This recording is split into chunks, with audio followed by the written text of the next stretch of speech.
नमस्कार दोस्तों, आप सभी का स्वागत है हमारे इस लर्निंग पॉइंट यूट्यूब चैनल पर।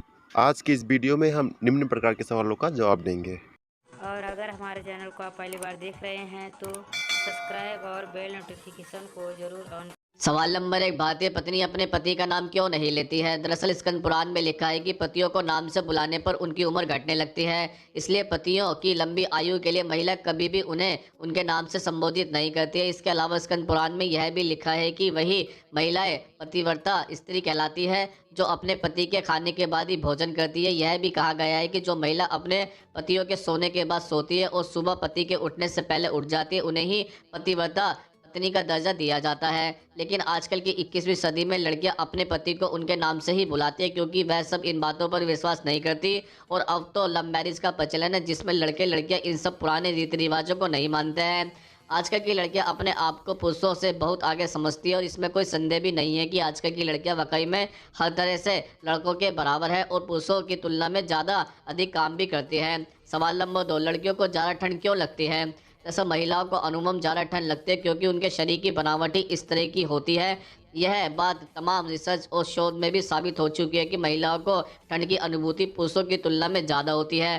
दरअसल महिलाओं में वसा यानी बॉडी फैट अधिक होता है, जो कि उनके शरीर में गर्माहट बनाए रखने में मदद करता है। लेकिन जो महिलाएं ऑफिस वर्क करती है और उनका मूवमेंट कम होता है तो उनका मेटाबॉलिक रेट मर्दों से 35% कम हो जाता है, जिसका परिणाम यह होता है कि उनके शरीर में गर्मी कम पैदा होती है और उससे शरीर अंदर से ठंड होने के कारण उन्हें ठंड ज़्यादा लगने लगती है। सवाल नंबर 3। किस उम्र में महिला सेक्स करना छोड़ देती है?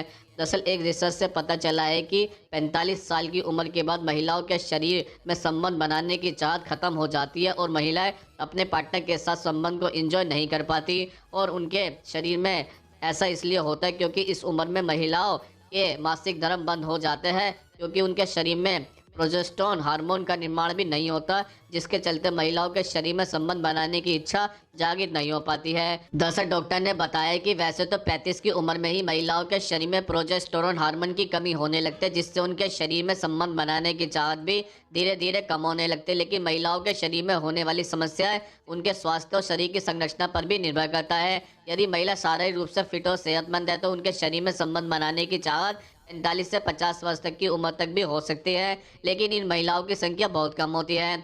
सवाल नंबर 4। लड़कियां उल्टी होकर क्यों सोती है? दरअसल अक्सर आपने देखा होगा कि कई लोग ऐसे होते हैं जिनको उल्टे सोने की आदत होती है, लेकिन ये आदत लड़कियों में बेहद ज़्यादा देखी गई है, क्योंकि वह रात को सोते वक्त अकेले में फ़ोन पर लगी रहती है। लड़कियां तथा लड़कों की रात के समय उल्टे सोने की बात करें तो इससे मोटे होने का कोई इससे रिजल्ट सामने नहीं आया है। फिर भी एक सामान्य कारण सामने आवश्यक आया है, क्योंकि जब भी लड़कियां अकेलापन महसूस करती है और वह भी रात के समय, तो उस समय वह उल्टी ही सोती है, क्योंकि अकेलेपन में बेचैनी होने की वजह से नींद नहीं आती है और उल्टा सोने से नींद अच्छी आने लगती है। दरअसल लड़की हो या लड़का, रात के समय उल्टे सोते हो तो आपको एक नुकसान अवश्य होगा, क्योंकि इस उल्टे सोने की वजह से आपके रीढ़ की हड्डी तथा कमर बहुत ज़्यादा कमज़ोर हो सकती है, क्योंकि उल्टे सोने की वजह से आपकी जो रीढ़ की हड्डी है उसमें सामान्य आकृति में बड़ा बदलाव आ जाता है और फिर वह एक भयानक दर्द के रूप में परिवर्तित होने लगता है। सवाल नंबर 5। कुछ लोग नहाते समय पेशाब क्यों करते हैं? दरअसल आप माने या ना माने, लेकिन ज़्यादातर लोग नहाते समय बाथरूम में पेशाब करना पसंद करते हैं। दरअसल जब आपका पूरा शरीर ठंडे पानी में देर तक रहेगा तो मूत्राशय पर दबाव पड़ता है और इस वजह से मूत्र तंत्र सक्रिय हो जाता है। ऐसे में आप आलस के मारे कहीं और न जाकर यूरिन करने की बजाय नहाते वक्त ही करना पसंद करते हैं। वहीं ऐसे में क्या होगा अगर हम आपको यह बताएं कि स्नान करते समय अपने आप को राहत देने के लिए पेशाब करना अच्छा होता है। दरअसल नहाते समय पेशाब करना पर्यावरण के साथ शरीर के लिए भी अच्छा होता है। दरअसल नहाते समय पेशाब करना सुनने में बुरा हो सकता है, पर यह शरीर के लिए अच्छा है। दरअसल अगर आपको नहाते वक्त पेशाब लगी है और आपने वहीं कर दिया है तो इससे आपके ब्लेडर्स को राहत मिलती है। इसके अलावा एक मजबूत कारण यह भी है कि पेशाब से संक्रमण पैदा करने के लिए खतरनाक मात्रा में बैक्टीरिया नहीं होते हैं। इस तरह यह आपको नुकसान नहीं पहुंचाएगा। अगर आपको पैरों में कोई कट या घाव है तो भी पेशाब से आपको कोई भी इन्फेक्शन नहीं होगा। मूत्र में यूरिन होता है जो एक यौगिक है और कई त्वचा देखभाल उत्पादकों में शामिल भी होता है। कुछ लोगों का मानना है कि पैरों पर पेशाब करने से एथलीट फुस के रूप में फंगस संक्रमण को रोकने या इलाज में मदद भी मिलती है। सवाल नंबर 6। पति और पत्नी के बीच संभोग का समय कितना होना चाहिए। दरअसल हर पुरुष के मन में यह सवाल उठता है कि क्या वह अपने साथी को पूरी तरह से संतुष्ट करने में सक्षम है। यह सवाल मन में इसलिए भी उठता है क्योंकि हम पोर्न फिल्मों में देखते हैं कि लोग 30 से 40 मिनट तक संभोग करते रहते हैं, इसलिए समय को लेकर हम चिंतित हो जाते हैं। आइए जानते हैं कितनी देर तक संभोग करना अच्छा होता है। दरअसल डॉक्टर का मानना है कि पार्टनर के साथ संभोग की अवधि दोनों के मूड पर निर्भर करती है। हालांकि लोगों के मन में फिर भी समय को लेकर चिंता बनी रहती है। डॉक्टर ने बताया कि अगर आप 3 मिनट तक संभोग करने में सक्षम है तो आपको चिंतित होने की कोई ज़रूरत नहीं है, लेकिन अगर आप 3 मिनट से कम में ही स्वालिन हो जाता है तो यह चिंताजनक है। उनके अनुसार अगर आप 3 से 7 मिनट के बीच स्वालिन हो रहे हैं तो हो सकता है कि आपका पार्टनर संतुष्ट ना हो। डॉक्टर का इशारा साफ था कि अगर आपकी पार्टनर की सेक्सुअल ड्राइव आपसे ज़्यादा है तो 3 से 7 मिनट की अवधि कम हो सकती है। दरअसल संभोग की समय सीमा अगर 13 मिनट तक खींचने में सफल रहता है तो आप सामान्य हैं।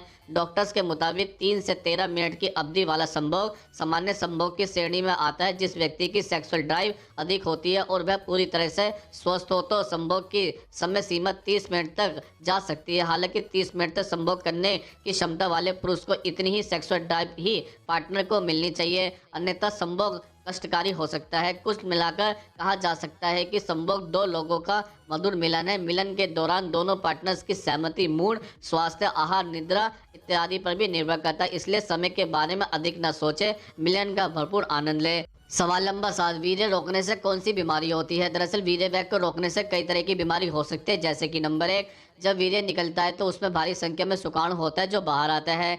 इनकी वजह से ही एक महिला गर्भवती होती है, लेकिन जब अचानक से बाहर निकल रहे वीर्य को आप रोकते हैं और वह वीर्य जिसमें शुक्राणुओं की संख्या बहुत अधिक होती है तो ऐसे में समस्या होती है। दरअसल जब वीर्य वेग के साथ निकलता है तो पूरे शुक्राणु इसके साथ निकलते हैं, जिससे स्वालन सही होता है और वीर्य की गुणवत्ता भी बेहतर होती है। लेकिन जब आप रोककर उसे निकालते हैं तो कई सारे शुक्राणु बीच में ही रुक जाते हैं, जिसमें स्पन यानी कि वीर्य की गुणवत्ता तो प्रभावित होती है और इसमें प्रभाव भी पड़ता है। नंबर 2, किडनी ठीक उसी जगह से थोड़ा ऊपर स्थित होती है जब वीर्य का निर्माण होता है। जब वीर्य निकलने वाला होता है और आप उसे रोकता है तो किडनी पर जोर पड़ता है और इस जोर की वजह से कहीं ना कहीं किडनी में 3 अधिक दबाव आ जाता है कि उसमें दर्द होने लगता है और सूजन आने लगती है, जो कि एक बड़ी समस्या खड़ी कर सकता है।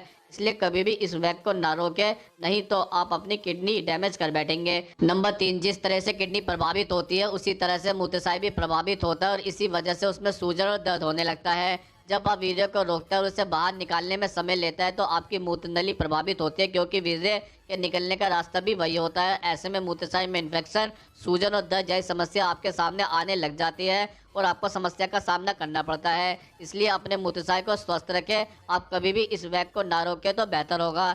सवाल नंबर 8, राष्ट्रीय गीत और राष्ट्रगान में क्या अंतर होता है।